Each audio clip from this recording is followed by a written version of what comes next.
Good afternoon mga idol.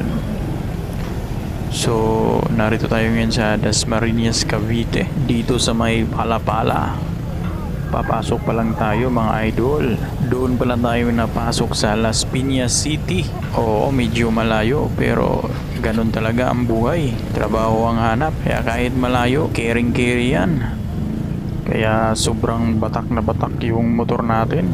Halos araw-araw yung long ride. Kasi yung biyahe ko almost 45 to 1 hour yung tinatakbo ko palagi, no? Depende sa pagpapatakbo ko.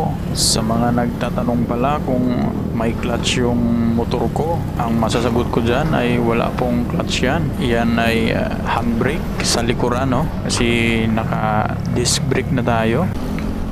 Sa mga smash user pala dyan na bitin sa kanilang mga preno sa likuran, pwede kayo mag-upgrade ng handbrake na naka-disc brake na kayo. Maganda yung performance at hindi ka alanganin palagi sa pagpreno. Maramdaman mo talaga yung pinagkaiba ng drum brake at disc brake, no? So hanggang dito na lang yung kwentuhan natin. Sa susunod ulit, maraming salamat sa panonood.